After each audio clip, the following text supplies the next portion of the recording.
The 2023 presidential candidate of the Labour Party, Peter Obi, has faulted a 15 billion Naira allocation for the construction of a new residence for the nation's vice president. In a post on X, formerly called Twitter, the ex-Anambra governor said Nigerians need leaders willing to make sacrifice for the nation's development. He said we need leaders who show compassion and are willing to sacrifice for the common progress and development.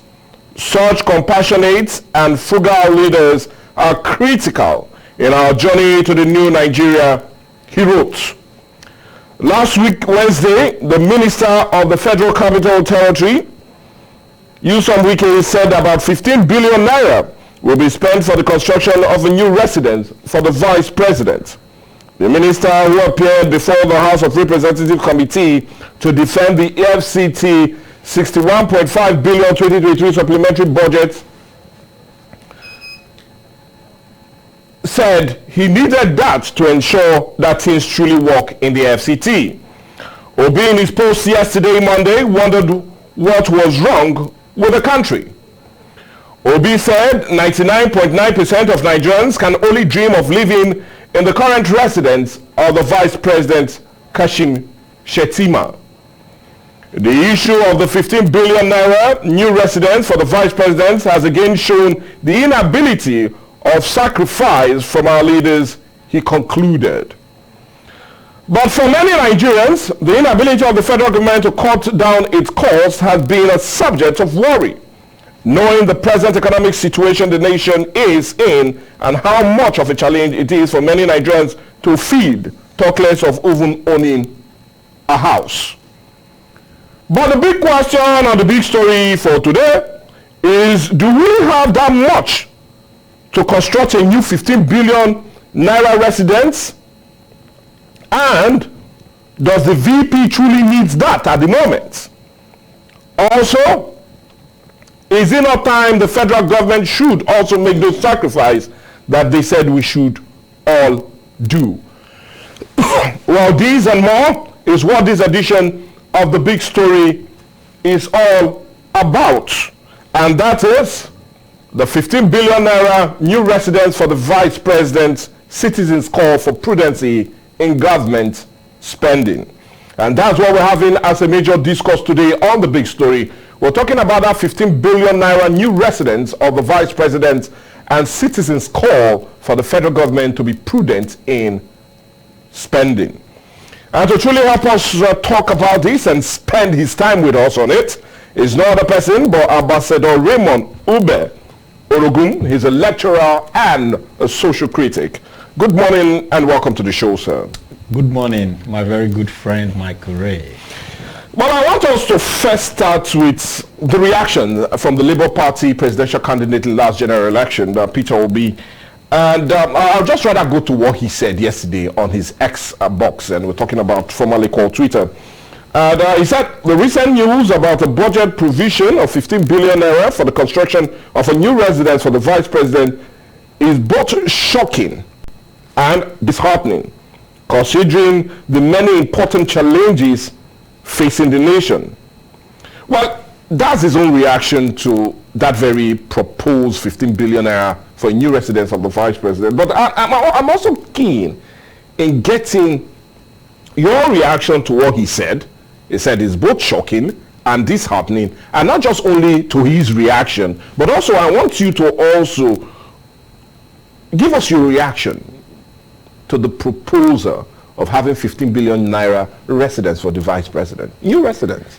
Okay, so the questions are coming in multi-dimension. Yeah, right, I want you to react to his reaction. Let me react to what he has said. Yes.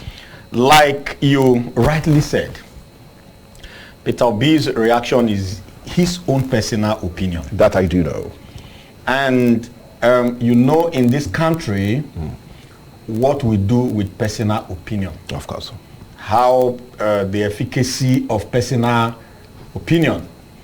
Another thing again is to see if his personal opinion captures the reactions of Nigerians. The expectations of the commoners, the expectation of the people. His personal opinion, is he speaking the mind of the people? Now, how do we get that? Now we look at the reactions. He said the post was made on X, that is Twitter. And when we look at, I have not personally looked at it, but before it became a national discourse, it is an example that it captured the mind of the people. All right? Then let me look at the opinion right now. Personally, that opinion is opinion that is stated by a man who is ready for change.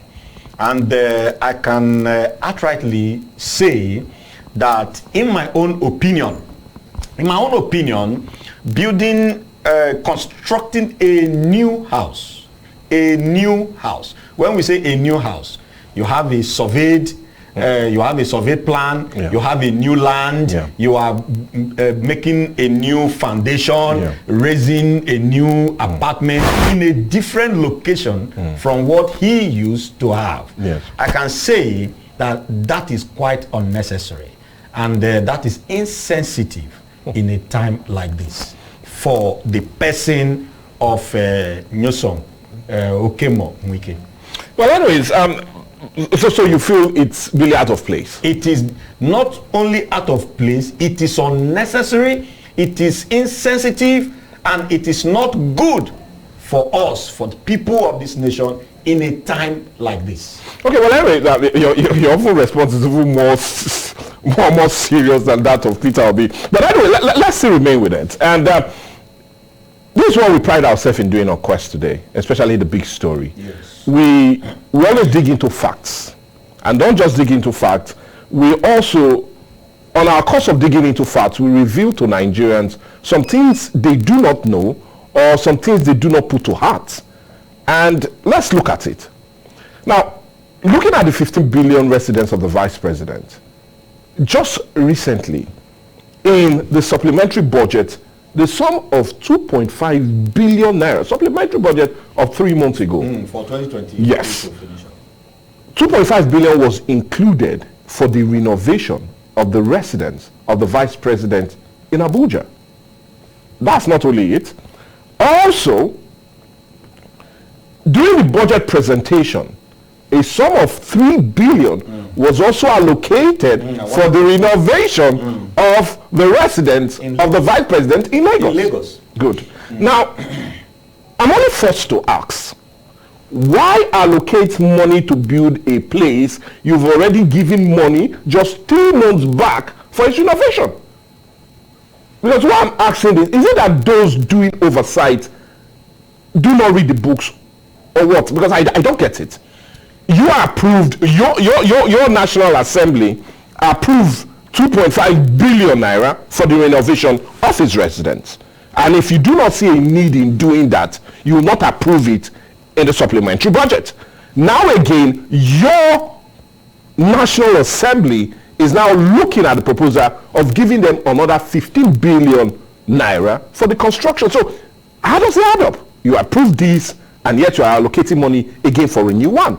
So is it that they do not look through the books, or honestly, Nigerians, I feel I'm asking the question on behalf of Nigerians. Is it that they do not? I don't really get it. I don't understand. Let me come from this angle. And you just have to pardon me because I will be sincere. Well, please be sincere, but no insults. I'll really appreciate that. It's okay. Now, what do you said your personal assembly. You said your personal assembly. The National Assembly. Means, yes. That means you are referring to the National Assembly as a personal property of a certain cabal or a certain person. National Assembly is not supposed to be your National Assembly. It's supposed to be the National Assembly sent by the people. And to show you that the assembly is for some certain persons, not for the people. What happened the other day when the 2024 budget was presented before the Senate? The 27 trillion whatever budget that was presented before the Senate. What did we see? We saw something that has never happened in the history of this nation.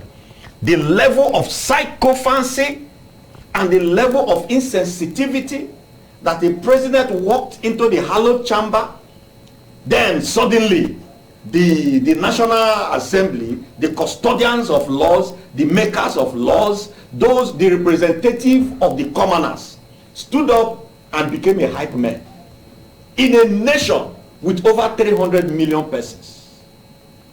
They became hype men. They began to hype the president, began to sing his praises. Is that what we sent them to that place to do? What does that tell you? It tells you that these people don't have the interest of the masses at heart. It tells you that impunity reigns in their wings and their ranks. So what do you see? They put in money for the renovation of the resident, for vice president, unquote now, in one of the budgets, supplementary budget. Then in another budget by the lower house, they also approved the 3 billion for his house in Lagos. Then another one again, the FCT is now approving minister the separate one. Is now approving or proposing the separate one. What does that tell you? Number one, it looks as if a system run by some certain persons, or let me say by errant persons, for some certain person is trying to please a certain person.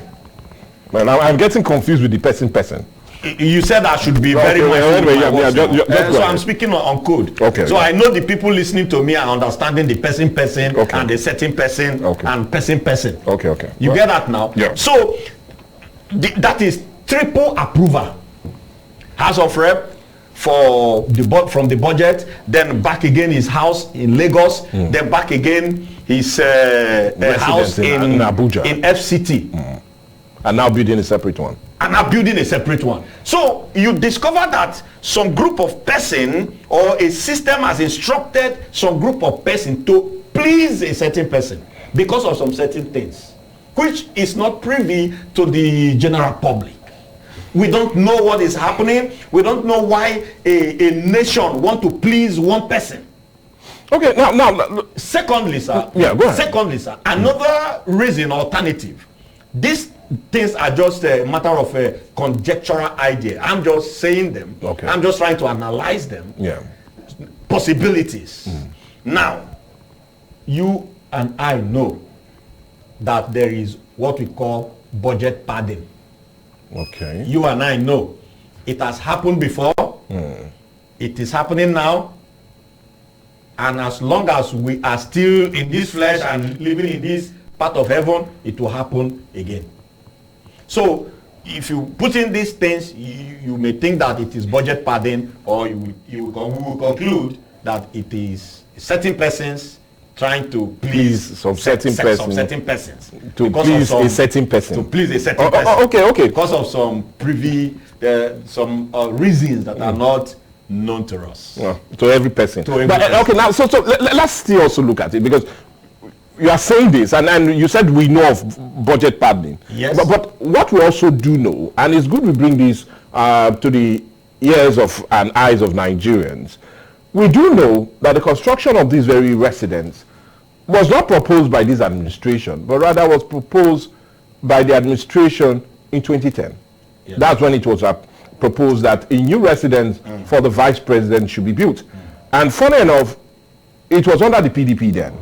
And the proposal cost about 7 billion naira in building the residence. Now, no surprise, Wike came that this administration has now finally decided to build this residence for the vice president. And looking at the cost of things, when you take your mind back to 2010, it was 7 billion, but because of the review of things, it has now gone up to 15 billion. But he said something again that will make me ask you my next question. Now, he said during the budget proposal and when he was defending it, he said... That is recently. Recently, just on Wednesday, last week. Now, he said it is embarrassing that a country of this nature cannot, in 13 years, complete the vice president's residence. So he said it's embarrassing that since 2010, we've not been able to complete the vice president's residence. But I'm forced now to ask, which is more embarrassing? Having 133 million Nigerians that are multidimensionally poor or not rich enough to complete the residence of a vice president? Because that's where my questions lie. Because which is far more embarrassing, we having this huge number of multidimensional poor persons, or we not having enough money to complete the residence of a vice president in the last 13 years?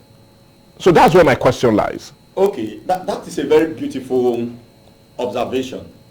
There are some certain words, keywords you said that we need to look into. Yes. Number one, when you started with the Peter Obi's reaction to it on X, you said he talked about people, the leaders should be ready to make sacrifice. Yes. And they should be passionate in doing so. All right? Now let's come back again to the situation that is happening. Number one, we now have leaders who are not willing to make that sacrifice. And we also have leaders who are not passionate about the biting situations of the commoners. Let's look at another of your statements. You said that the situation right now, that we have 163 million. 133 million persons, according to the Nigerian Bureau of Statistics. Of course. Latest 2018 That is even according to World Bank Poverty Index. Okay. That is World Bank Poverty Index. That's 63% of Nigerians are living below poverty line. Okay. Not poverty line, below extreme poverty line. Yeah. How do they determine that?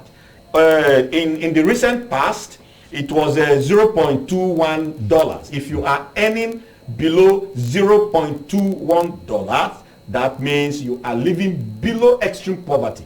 Now they have increased it to $2.15. How much is $2.15? Converted to Nigerian terms. Convert to Nigeria present black market FX. That is about let's say 2,300 naira. So if a man is receiving less than 2,300 naira every day, that means he's living below poverty line. I ask you a question. How many persons are receiving, in this current situation, how many people are receiving 70,000 naira a month? A salary. Just look around you. You will discover that more than 60% of this nation is more than 70%. Scanty approximation is living below extreme poverty line. And when we say extreme poverty line, what are their basics? What is the foundation with which they have pegged that very statistics? Number one, the amount of money entering your hand and leaving your hand. Then number two, infrastructural development that is reachable to the people. And lastly, the education you are offering to the people. If you look around, these three things that defines the way of life of citizens, they are not there. And these our leaders, they know. We don't have So you feel they are not embarrassed about that, but rather embarrassed about us not completing the vice president residence? Who is embarrassed? Is it the citizens that are embarrassed or the leadership that should be embarrassed? Well, anyway, like the FCC minister said, they said we should be ashamed that we've not completed. Was he living outside before? The vice president, was he a destitute? Was he living outside before? Has he not a home before? So in a time like this, you said the president said everybody should pay sacrifice. That there is no way we can go out of this situation, of this messy situation, apart from sacrifice. But so how come you want us to pay the sacrifice and you don't want to pay your own part of sacrifice? Okay, so I will plead with you to sacrifice it, or to rather hold on with us. We need to go on a break now. But when we come back, we'll continue our discussion centered on that 15 billion naira new residence for the vice president and citizens' recent call for prudency on account of government spending. Let's go on a break.